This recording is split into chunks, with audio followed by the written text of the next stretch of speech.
Nagrereklamo ang ilang commuter na nahihirapan daw silang sumakay lalo na kapag rush hour. Tanong na ilang commuter group saan nakuha ng Department of Transportation ang ulat nila na sapat na mga pampublikong sasakyan sa Metro Manila.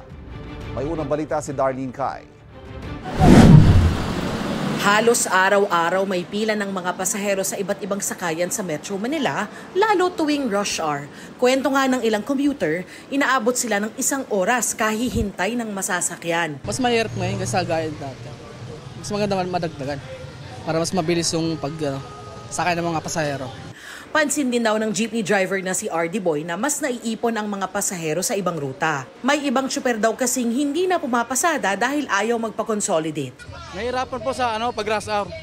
Pag rush hour po, maraming pasahero dito nag-aantay ng kasi konti lang yung mga na bumabiyahe. Pero sabi ng Department of Transportation, sapat naman daw ang public utility vehicles. Ang report ng LTFRB sa amin, is that there's enough vehicles that are operating now not only in Metro Manila but also in the other cities. Yung mga nag-consolidate is offering the required seats that we need for the passengers here in Metro Manila.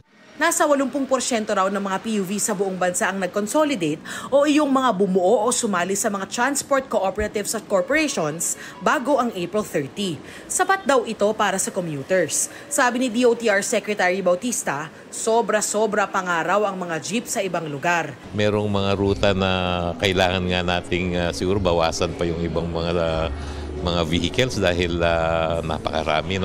Nagbabalangkas na raw sila ng Local Public Transport Route Plan para makita nila ang kinakailangang bilang ng mga PUV kada ruta katuwang ang mga LGU. Pumalag ang mga commuter group na Alt Mobility at Transport Group na Manibela. Ano raw ang basehan ng DOTR?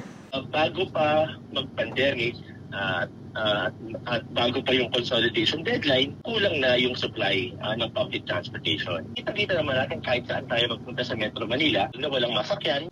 Napakamanhid po ng ating DOTR at ng LTFRB kung hindi nila nakikita yung paghihirap ng mga mahal nating mananakay na araw-araw nakikipagpuno. Kalbaryo ang inaabot dito sa ating mga lansangan na hirap sumakay. Ito ang unang balita. Darlene Kai para sa GMA Integrated News. Kapuso, para laging una ka sa mga balita, bisitahin at mag-subscribe sa GMA Integrated News sa YouTube. Sa mga kapuso abroad, samahan nyo kami sa GMA Pinoy TV at sa www.gmanews.tv.